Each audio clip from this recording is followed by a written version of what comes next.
So Jessica's going to come up and do some hoop dancing. And it was really interesting, and I'll just tell a brief story about Jessica, because when I first heard her name, I started to hear it more and more and more in the community the more I spoke it. And every time I heard it, it was always revered with such respect with the work that she's doing. She's traveled all across Saskatchewan and Alberta, right, Jessica? Saskatchewan and Alberta, speaking to schools and community programs about being a better person and really owning who it is that you are and what you care about. So I think in a lot of ways she does this through her dance, and she's going to share that today with hoop dancing. So Jessica, come on up. Hello, Oki, Danse. My name is Mystery Bluebird Woman. I'm not very good at speaking Cree. Something like Mamaska Matowin Sipiko Piwe Sisisquea. I'm gonna dance first and then talk second. I'm really nervous. Okay.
Thank you. I might be a bit breathy while I talk. As per important things first, I'm always grateful to have been raised on Blackfoot territory. I was adopted out as a child. And I was raised on the land, the Blackfoot Confederacy. And I'm grateful for that upbringing. And I'm grateful to my birth family in Saskatchewan for being so accepting of me when times are hard. I want to say that my great-grandmother was the youngest daughter of Chief Sitting Bull when they crossed the border into Canada. She was 4 years old. And she told my Nana all the stories of that time that from as far back as she could remember, to how she ended up staying by Maple Creek and being denied reserve land at Maple Creek, and the men being off when the government decided to allot land and to call the women down Capel Valley and gave us our land. I'm from Cowes First Nation in Saskatchewan. My last name is Sparvier and Delorme. Sorry. I was asked to speak about dance and what I love about dance. I have endured a lot over the past few years, more than a few years, like 10 years since I first started dancing. I've suffered physical abuse, emotional abuse, mental abuse, all kinds of abuse, including cultural abuse, which is not talked about at all. And it's very important for young people out there to realize what cultural abuse is. Cultural abuse is when somebody who claims to be of knowledge of all the culture will use that against somebody who doesn't know anything about the culture to control them and to make them feel bad about themselves, and to use that to strip away all your values and beliefs about that you have grown up with and that you know to be true. There are a lot of kids out there who are being culturally abused by people in the community. And I went through a really long, hard journey to get out of that. And I'm so grateful to my husband for helping me get out of that. And I'm grateful to my Nana, Viola Good Eagle from Cowes. She used to be married in Siksika, but she's not anymore. Because the truth, and there was a picture up there of the 7 teachings. During my time spent in Winnipeg, I got to know this cultural elder named Carl Stone. He doesn't like being called an elder, but he's a really good person. And a huge part of my journey has been embracing what it means to be a two-spirited individual. And I was always really scared because I grew up in a really Christian, fundamentalist family that didn't accept anybody. My adopted grandmother didn't view me and my sister as Native children. We were just white children who grew up in a white family. But they never explained to us that as individuals, no matter who you are or who you may love or what you may do, you are always loved by somebody. And that took me a long time to recognize that. And it was hoop dance that helped me realize that. Because in order to dance, the people who ran the program I started in required me to eat, because I had an eating disorder for 6 years. They required me to tell the truth, which is really hard sometimes. And they required me to be respectful, mostly of myself, and to love myself. And those are some of the 7 teachings that I work with. And it's really hard. Sometimes it can be really, really, really hard to do those things.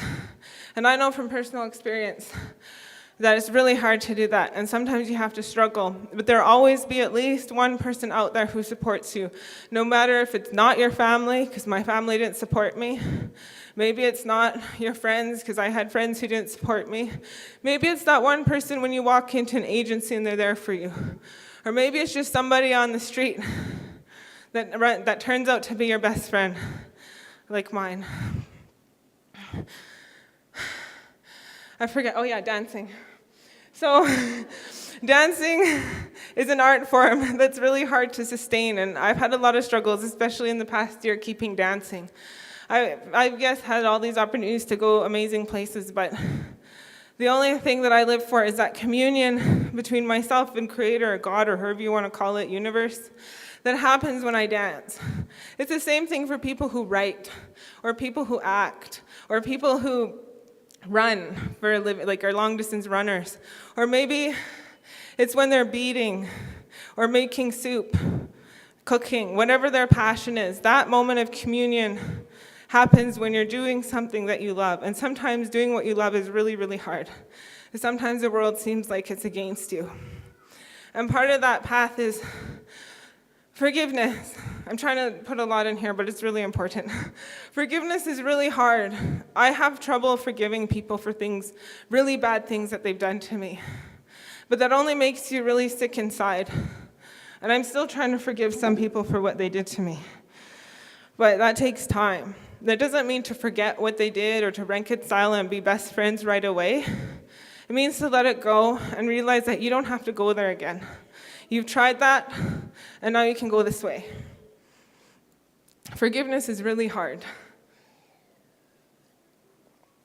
But it's also really hard to, if you've done a lot of mistakes in your life like I have, it's really hard to gain that trust back from the community, from your family, from your friends, from anybody who may have heard about it. It's really hard to gain that back. So before you make a mistake, really think about how much you're willing to work hard to get that back, because it may take years. It may take 10 years, it may take 20 years for people to start to trust you again. But there's also in our community that people who can't let go.